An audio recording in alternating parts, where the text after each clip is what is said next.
The deadly failed launch of the Challenger space shuttle was one of the most shocking disasters in American history, but it didn't come out of nowhere. From faulty equipment to the fates of the astronauts, keep an eye out for these misleading myths. It was an uncharacteristically cold morning at Kennedy Space Center on January 28, 1986, but that wasn't going to stop the launch of the Space Shuttle Challenger. As it left the ground amidst the roar of its engines, everything seemed to be perfectly fine.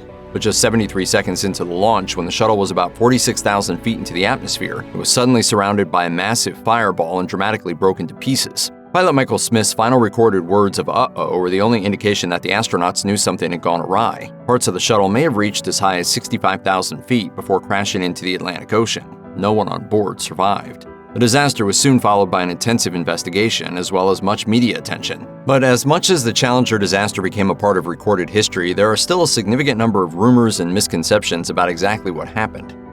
Considering the tremendous physical damage that occurred shortly after takeoff, many assume that the astronauts inside the Challenger must have met their ends quickly. However, the shuttle itself didn't break up immediately after the fuel tanks failed. It only did so as it moved uncontrolled through the atmosphere. At that point, the crew cabin remained intact and the astronauts were likely still alive as it began to fall back towards Earth. Whether or not the crew remained conscious isn't entirely known. It's likely that the crew cabin lost pressure. Deprived of oxygen, the astronauts would have lost consciousness fairly quickly, even with the personal egress air packs that contained emergency air.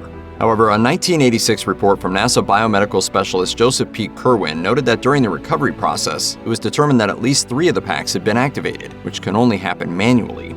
This indicates that there were astronauts conscious long enough to activate the packs. There's all kinds of evidence that you died when you hit the water.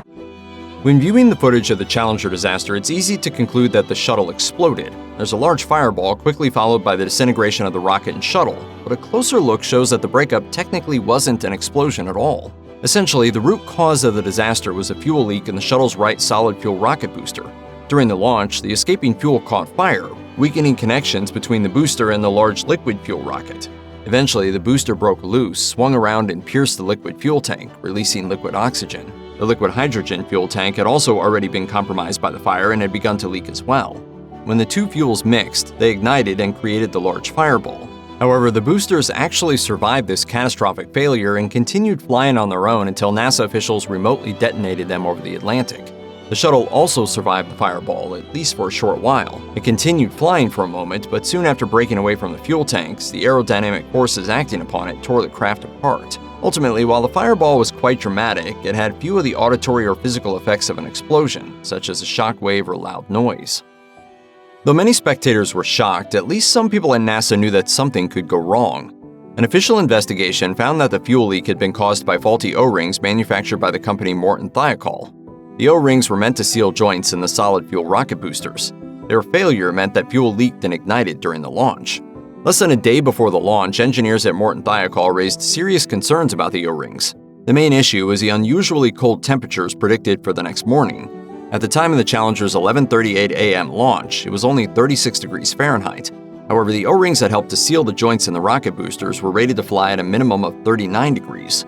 Morton Thiokol engineers knew this and frantically urged their managers and NASA officials to delay the launch. But after multiple delays in the shuttle program, NASA was anxious to move forward with the launch, and the engineers' concerns were overruled. One engineer named Alan McDonald refused to sign off on the launch, and later brought attention to NASA officials' attempts to cover up important details, like how they had pushed Morton Thiokol managers to approve the boosters despite evidence that disaster loomed. Make sure that what you thought was important got to the right people. So that's what I wished I would have done. Some examinations of the Challenger disaster point not just to faulty O-rings, but also issues with the putty used to help seal those joints. Moreover, some have gone so far as to blame an environmental push for the disaster, saying that a move away from heat-resistant asbestos putty was a contributing factor to the failure. But while the putty sealant had been replaced, that was done before any such regulatory change came into effect. In fact, the replacement putty also included asbestos. Some sources claim that the new sealant's asbestos came in the form of longer, thicker fibers that may have weakened the sealing properties of the putty. However, it's not clear that this was a major factor in the joint failure. What may have been a more serious issue were the tests that NASA conducted on those joints. According to the Rogers Commission report, engineers had suggested the joint leak checks forced air through the putty and O-rings, creating blowholes in the putty that may have weakened the joint. Ultimately, however, whether or not the putty contained the right kind of asbestos likely didn't matter, as investigators concluded that the source of the disaster wasn't in the putty at all, but rather the O-ring seal. First-hand accounts of the Challenger disaster make it clear that NASA officials were anxious to move the launch forward. Some sources have claimed that President Reagan wanted it to happen before the upcoming State of the Union so that he could have a call with the astronauts during his speech. But this was reportedly just a rumor, and indeed Reagan delayed the State of the Union by 1 week. This is truly a national loss. If the pressure wasn't coming from the president, then where did it originate? It may well have been from inside NASA itself. The agency had been combating flagging interest in the space program, poor internal and external communication practices, and general frustration stemming from previous launch delays. It would be easy to think that something went wrong with the Challenger shuttle itself.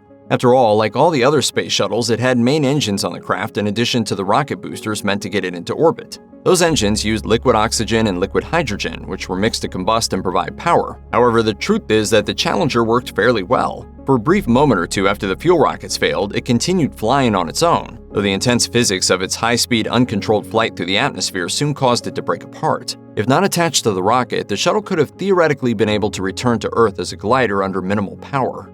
Ultimately, the Rogers Commission found that the shuttle's main engines had nothing to do with the accident. NASA continued using the engines for later launches and remained so confident in the main engine design that it's even using it as part of the next phase of its rocket missions.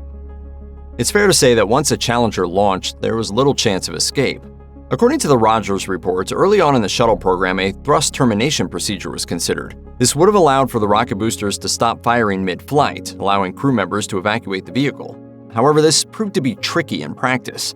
The aerodynamic forces that bore down on a shuttle mid-launch were quite significant, and NASA engineers concluded that reinforcing the shuttle for a mid-launch abort procedure would have added more than 19,000 pounds to the vehicle. The idea was largely out of consideration by 1973 and certainly wasn't part of the plan in 1986. In the aftermath of the disaster, this notion was revisited, but it was quickly disregarded in favor of a mid-flight escape maneuver that would have astronauts bailing out of a side hatch and then parachuting off a telescoping pole. Ejection seats were impractical in the shuttle's two-floor crew cabin, while similar rocket-powered techniques sometimes tore test dummies to pieces. While the bailout plan was tested by Navy personnel and astronauts were trained to complete it, the maneuver was never needed and certainly wouldn't have helped the Challenger astronauts. Nobody planned for anything like this.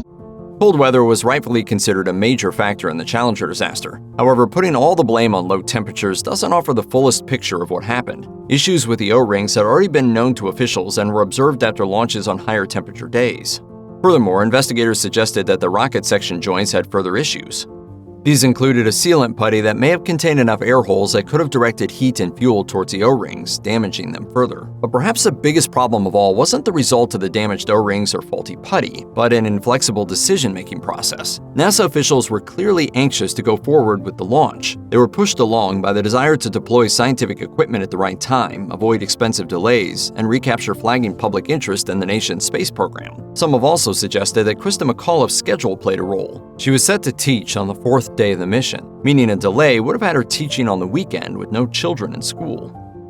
Perhaps the most ridiculous myth surrounding the Challenger disaster is the idea that at least some of the 7 astronauts managed to survive, or rather that they never got on the shuttle in the first place, knowing that they were taking part in a murky conspiracy meant to control the public via a media-ready catastrophe. According to this theory, the disaster was orchestrated to traumatize young people and make them more compliant.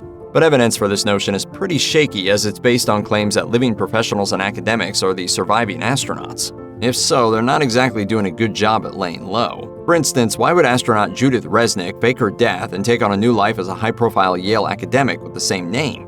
Similarly, the theory that Ellison Onizuka took on the identity of his brother Claude generates a new mystery regarding the whereabouts of the original Claude. At any rate, a careful look at the details associated with the genuine astronauts and their supposed doubles shows multiple discrepancies in basics like graduation dates and physical appearances. Unfortunately, it's far more plausible that all of the Challenger's astronauts really did die, as their bodies were recovered from the Atlantic Ocean. No matter how much you grieve, it won't do any good, it won't bring them back. So I just have to accept it.